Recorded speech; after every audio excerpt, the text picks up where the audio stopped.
Well, a dream. Yes. We're going to get into a dream in a moment. But I thought it'd be pretty cool for you all. You know, you've all heard Chris's music, but these are two people. This is a husband and a wife. Two people who love the Lord, two people who have kids, two people just like we're all people. And I thought you might like to know a little bit about them. Does that sound all right? Yeah. So, how long y'all been married? Start there. Yeah, we're coming on 15 years. 15 years. 15 amazing years. It was love at first sight. She saw me and it was like, wow. And, Wait. The real truth is we were true. set up on a blind date and he didn't talk to me the entire time. I didn't look at her. I was too intimidated. Yes. I was scared to death. I did not say a word. I was like, oh my gosh, I don't know what to say to this girl. She's beautiful. What am I doing here? I can play in front of a lot of people, but sitting at a dinner with the girl, I have no idea what to do. And so, Pretty much. and so yeah, but 15 years and God's good. That's beautiful. Yeah. You scared him. I couldn't figure it out. Did you do it on purpose? No, I literally called home. I was like, I don't understand how you can sing to thousands of people, but you can't look my way and ask one question. So it was hilarious. Yeah. But here we sit today. Here we are. That's right. Praise God the is Lord. good. God is good. He's gracious. Yeah.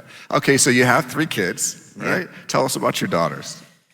We have, 3 girls, 13, 10, and 4. So we've got quite a spread. Yeah. COVID surprise in there. And 13, 10, and 4. And it was incredible. 3 girls. I only had boys. I only had brothers growing up. So all my family is it's all boys, you know? And so now it's all girls. I have no idea what's happening in life. Most of the days somebody's crying, usually me in the house, and it's unbelievable, bro. It is unbelievable. I'm like, wow, I had no idea. Like, fingernails painted, the Glitter everywhere, princess stuff everywhere. It's incredible. It's incredible. What do you think about being a mom? Oh, it's the greatest honor and privilege. It is. It is the ultimate sacrifice to give life over and over again. And the crazy thing is, I think with age, you start to see all the more how the gift comes back to you. And that is true, even in the work that we're doing. Like all the stuff that we're working on and the kids and the Maggies of the world. And when I think about the dream, that God gave you, this is before you had kids, right? Yes. That was before. Yes, this was 20 years ago. You weren't even a dad yet. I had no idea. Right. I had no idea what that meant. Like, it took me so long to figure it out. But I just remember waking up and going, I don't know what this is. I don't have children. I had no thought about that. And yet God never let me forget that dream. It always bring me back to it. Year after year after year. That dream I would remember it. And then here we are, taking those steps. And so it was like 5 or 6 years ago, maybe a little more than that, is when you started to... Yeah. It was actually 9 years ago. 9 years ago. 9 years ago. It was chasing me. That's what I said. I didn't chase after this. It was just like music. I never thought I'd be in music, but it was something that God just opened the door, like the wind of just kept blowing in the sails, and just opportunity after opportunity kept coming with music. I never dreamed that I would be doing that, but it was God calling me. And the same with this. Everywhere I started turning, it began to in my face. And so real quickly, my brothers, I have 2 brothers, they become foster parents. They start bringing in children with such special needs. And I'm just watching that happening. Wow, Lauren and I are down in Florida on a vacation, and I want to bring this piano to this group home. I found out about this group home. We go to this group home, and I wasn't ready for what I walked into. I wasn't ready for that. We just had one little baby, and I remember just thinking, seeing all these precious kids, and just, I couldn't understand how there's no family for them. There were no parents. And they're in this group home, and I was just hugging all these kids, and then we do this thing called Good Friday Nashville, and it's this thing every year that we've done in Nashville, and started doing these concerts. And I thought, I want to do this concert for the city on Good Friday, this night of worship, remembering the cross, remembering Jesus. And so I came to Lauren, I said, I think we're supposed to do this every year in Nashville. If we're going to do this every year, I think I'm supposed to give everything away. I think whatever comes in, whatever profits come in, I'm going to give it away. I'm brand new to Nashville. And God just blows the door off this thing. It's Let not. me pause real quick. In Nashville, he could probably only have about 2,500 people come to the amphitheater there because music's always in Nashville. So when his team comes to him and says, let's do this at Bridgestone Arena, he's like, are you kidding me? So for him I told him, I was like, say- there's no way, I'm going to be so embarrassed. How big is that, Bridgestone? It's 20,000, and I thought it's going to be 2,000 people in a 20,000 room. This is not exactly what I'm looking for ego-wise. You know what I'm saying? This is not exactly what I'm. That wasn't in the dream. That huh? wasn't the dream. That wasn't in that dream. That stadium was filled in that dream, and that's in my dream. I think I'm Taylor Swift. It's amazing because there's a stadium filled, but that just shows you dreams, right? But I was like, no, we're not doing this. Let's keep it smaller. Like, no, let's go to the arena. And I said, okay. And in 2 weeks before I decided, I went to Lauren, I think we're supposed to give this away. And I don't know how many people are coming. I think we're giving it away. I think they had 15, 16,000 people came. And now all this load of profit has come in. And I'm like, Adrian, I'm brand new to Nashville. What do I even do with this? I don't even know. So I sit down the next morning, I sit down with my pastor at breakfast. I was like, I'm going to give this away, but I don't even know where to give it to. And so my brothers had started doing this. I went to this, I'd gone to this group home. All these things are happening, the dream. And he sits down in front of me, he goes, I don't know if you ever thought about this, but have you ever thought about what's going on in foster care? And I'm like, okay, Lord, I know I'm slow, but this is like every single thing is coming, and it's in my face. I'm like, okay, I know, God, you want me to do this. And so we started building into that. And out of that, For Others was formed from that moment, and trying to figure out how do we, what can we do? And I know that God gives each of us different, unique abilities. And I thought, well, he's given me a unique ability with the microphone and the song. That people come and listen and want to sing and worship God. Maybe I can use that microphone to share with people this need across the country, because I'm going across the country. It's church after church after church. And that's what we've been doing. And Lauren, what was it like for you in the beginning there when you were like, oh, this is a different element to our relationship, to our life, like to a commitment that we have? It was so much fun to work on something together. We got married later in life, and so obviously we both had different lanes of passion and gifting. And so for us to share in this together, to be woven in it, to have just the passion together, it's been fun. It's been fun to tag team. It's been fun to dream. And I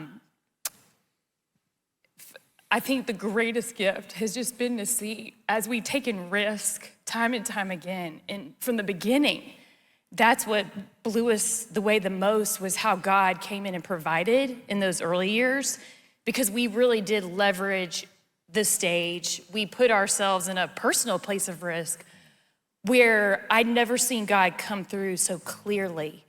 And so from the forefront, from the very beginning, it was just so clear that there's no greater work and closer to the heart of God than his children. Because Amen. what we've seen has been miraculous at every turn as the organization has continued to grow.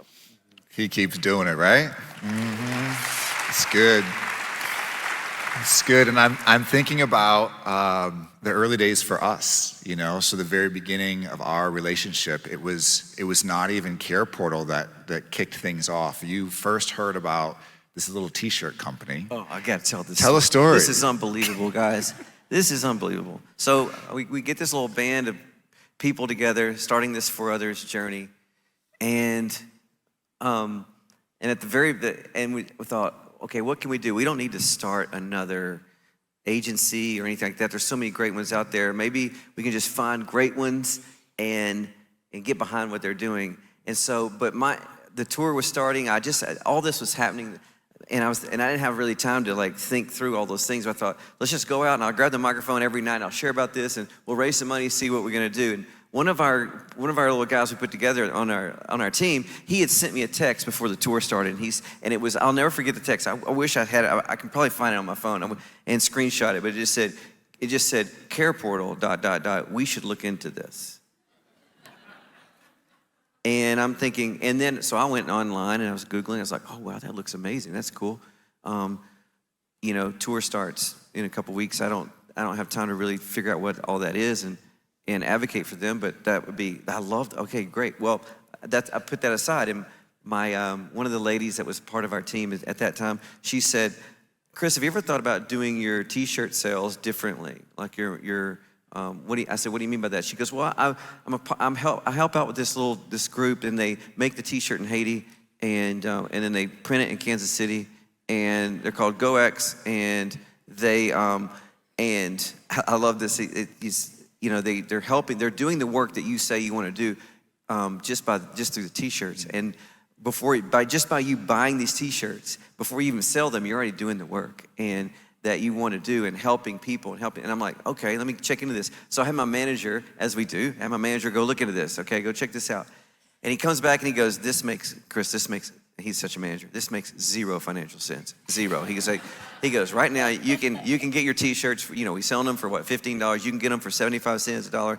These guys, they're not scaled. It's $6 a T-shirt, yada yada yada. You're not going to make any money. And when I came back, I was talking to my team. And I remember that lady. She goes, I said, this is kind of what I'm up against. She goes, yeah, isn't that great? She goes, that's awesome. She goes, you're going to be able to bless that company by buying all their T-shirts like that at $6 a T-shirt. And I'm just like, oh my gosh. Okay, so I'm like, okay, let's do it. And so we did it, and I started putting. And so I remember doing that tour and just knowing, I didn't advertise that. I just knew that when people buy those shirts, they're helping. We've already helped, and maybe. This was just part of it. This is just awesome way of doing it. And I was excited. And one of those things, Lauren and I saw a risk, right? It was like, okay, there's gonna be really no profits coming from this for the tour, but this is gonna bless so many families and so many people. So we get to the end, we get the last day of the tour is Kansas City, of all things. I don't know what's going on. I don't know how God's writing this story, right? I don't know. I'm just like, and I get a call from these guys. I don't know Adrian, I don't know Joe, I don't know anybody. They're like, hey, GoX, your T-shirt place, their printing is here in Kansas City, and they'd like to take you a tour on this, the last day of tour, and would you be up for coming over to this office? And I was like immediately, no, I'm not, because I am so tired. I'm like, this is the last thing I wanted to do. I just want to this is my last concert when I get home. I've been on the road for months, and I was like, no, I was a little bit joking, but I'm like, okay, let's do this. I was tired, but I'm like, I want to do this. I want to meet these people. So I go over to the office, and I go to this printing and see what they're doing, see what GoX is doing. And I was so blown away. I was like, wow, I can't believe I get to be a part of this. I can't believe I was a little part of this. I was so cool. And then Adrian, he goes, can we take you in our office and show you what we really do? And I was like, yeah. I was like, okay, this is not what you do. He goes, well, this is part of it. And he takes me in my office, and I'm sitting around this board thing, and he goes, we're an organization called CarePortal. And I was like, wait a minute. I was like, wait a minute. I was like, I got a text about you guys before the tour starts. And he's like, and we want to look into you and support you. You mean I've been supporting you this whole tour and had no idea? And he goes, absolutely, thank you so much. And I was like, isn't that amazing, like how God just like puts this together, and I'm like, well, what are you thinking about? What are you guys dreaming about? And I want to know all about CarePortal. And Adrian showing me everything. I'm seeing the software for the first time. I'm seeing that, the dream and what they're doing, what it was. I was like, this is the greatest thing I've ever seen. This is the most disruptive. This is Uber. This is so cool. This is amazing. This is so disruptive. Like, this is what is needed. And I was so fired up, so excited. I was like, what do you need? And then you said, well, we're going to LA. We want to do something in LA County. And I'm like, well, I got a concert at the Hollywood Bowl in a couple months. Couple weeks. A couple weeks. And I was like, what do we do? And you're like, I don't know, what do we do? And we're just like, and so we get to the Hollywood Bowl. It's the biggest concert I'd ever done personally. It was like, and I thought, you know what? I'm going to take this moment to help launch CarePortal in LA County. Hey, LA. And here was the crazy thing. And I thought, how am I going to do this? And I said, what do you need? And he said, well, what's going to take about this? If we had this kind of resources, we could do it, and we could start the launch there. So I was like, okay.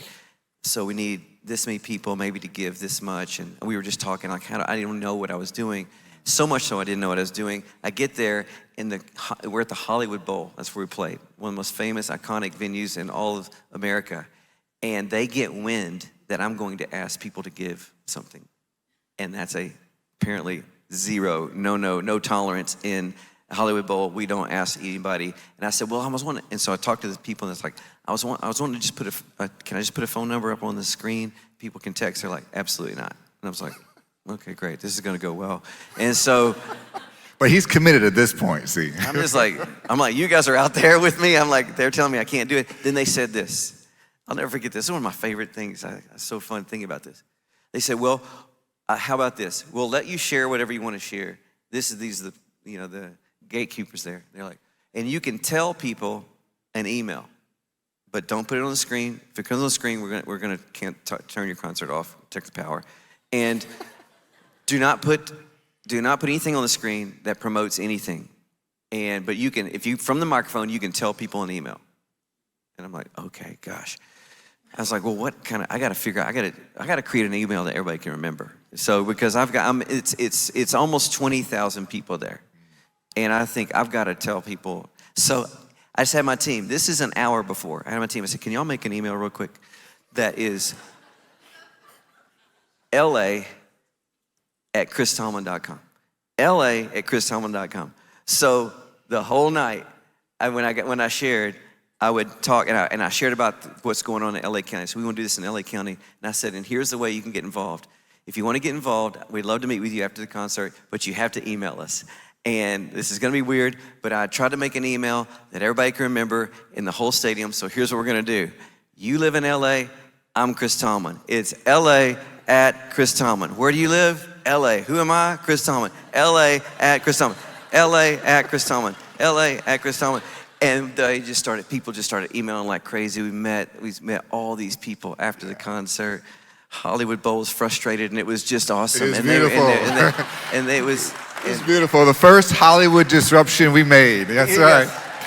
And listen, guys, listen. With all that opposition, we still raised over $100,000 that night. That night. It was beautiful. Absolutely beautiful. Yeah. It was the beginning of, like, Chris had never done that kind of thing before, right? So going back to this idea of like risk, for your family, that's a risk that you took. And that starts to bring a new way of thinking into your home. And so as I'm thinking about the layers that came after that, like what started to change in your home? What did you experience, as wife and mom and as a couple? Like what started to come at you? The greatest thing was our prayers changed for our girls. And it was as simple as we pray for the kids, and that's where it stopped for them. It started and stopped for them every night, to the point that when they would go to school, that's what they would pray in front of their class. So it's like what you guys brought to us in terms of awareness of the need. It's that simple, but then they're taking it to their friends at school. And it's trickled down to where they see kids now. They understand the need that's out there, and they're compelled in a real way to also pray for our events. That's one of the things that our team is really committed to doing, is we are connected through music and through various relationships to high net worth donors. And so we have a big event, a celebrity auction event. It's Troubadour, it's in Nashville, Tennessee, and it's a great spot where everybody can come in. But our kids rally around that, praying for the number. Like literally, I had them pray for our number for our Montana event, and God doubled it. And so they're getting to see brass tacks again, the miracles that are happening in a real way. So don't miss this, guys, because here's a couple who has a platform, and Chris could just speak from the stage and when he's singing and talking to people and do the thing there. But in addition to that, they have built an entire team of 4 others, a few of the folks who lead that are here today, and they are leveraging their influence to bring other people to the party. Not just to write checks, but you know what happens when you start writing checks, right? You know what happens when you start getting up close and personal to what's going on? It changes you. You get exposed. And the dream that you have gets implanted into other people. And then their lives begin to change. And so here you are talking about your daughter's lives changing, what your prayer life is like, what they prioritize. And that's happening in families all over the country now. I was at the event in October, and I'm listening to Colt and his wife talking about, how they're using CarePortal and what matters to them for them to be centered around caring for the most vulnerable. And that happens because you leverage what you have. It's a beautiful thing. Yeah, and I'd love to say, you guys are too kind, and I just know that what so many of you out here are part of this whole team, and just honored to be on the team with you. And if we could say anything, it's just we're on the team together, and we're doing this together all our different ways. And what I learned about all this is you don't have to have it all planned out and perfect to get it to start.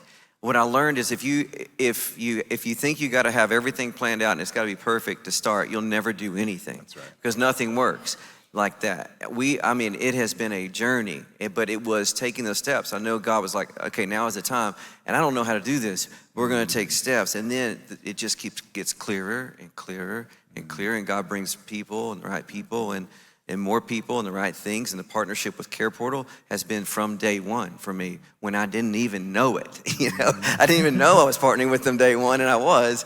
And it's just been that beautiful synergy that's been so cool. Like God, that's what I've in my life. That's what I have learned. It's like God.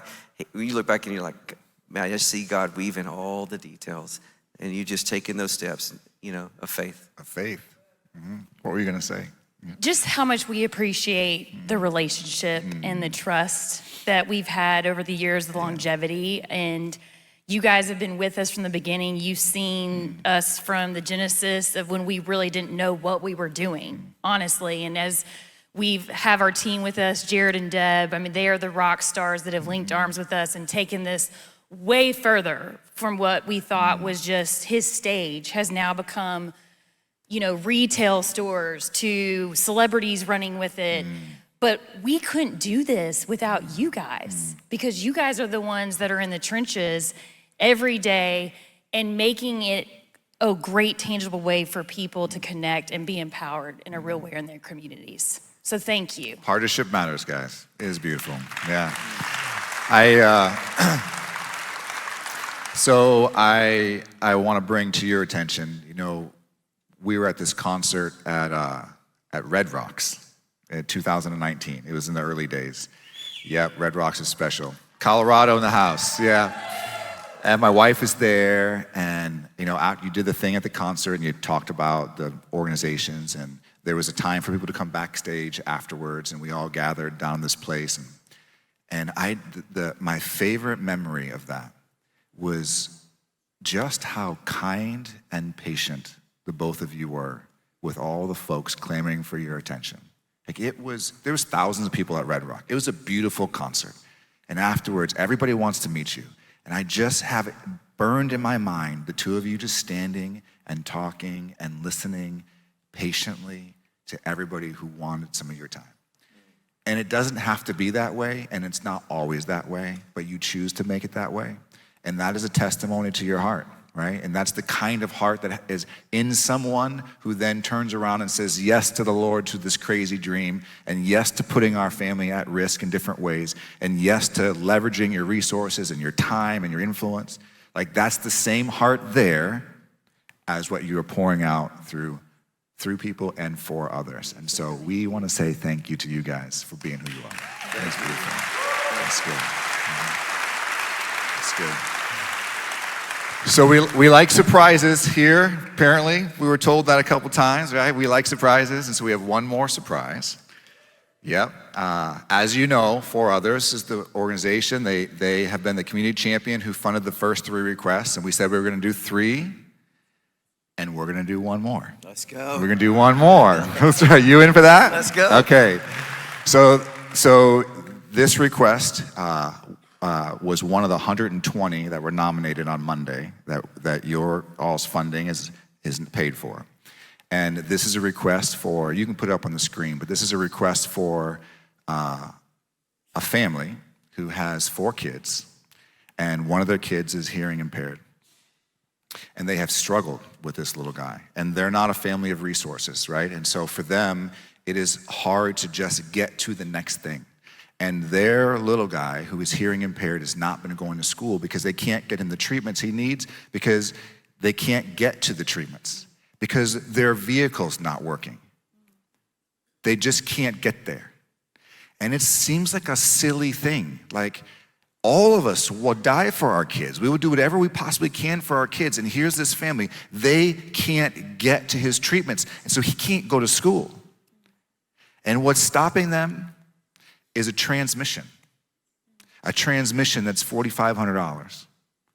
And it might as well be $45,000, because it doesn't matter. That's like way out of reach. And so this request goes in, and some people start to contribute to it, and our team gets a hold of it. It's one of the ones that's nominated.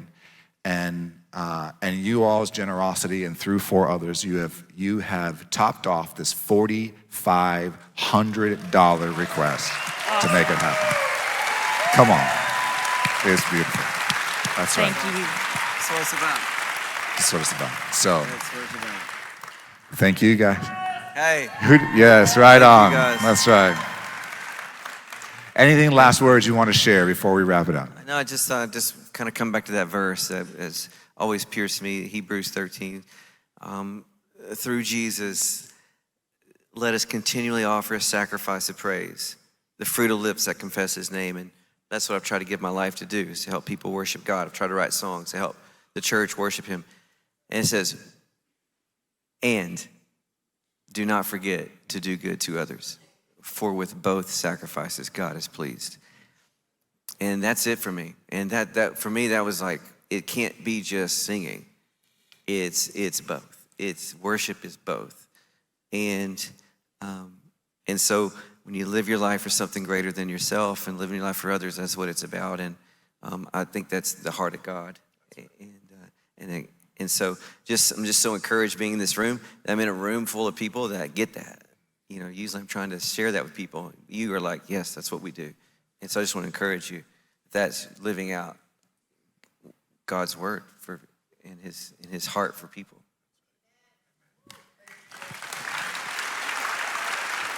I just think what I love so much about what you guys are doing is you're pushing back the darkness. And it's even just darkness in the self-life. I mean, so much of our culture is about the self. And I mean, it's as simple as me getting behind a car that's going 22 miles per hour and the speed limit's 35 and I'm frustrated. And so you guys are giving them a tangible tool that's pushing against that.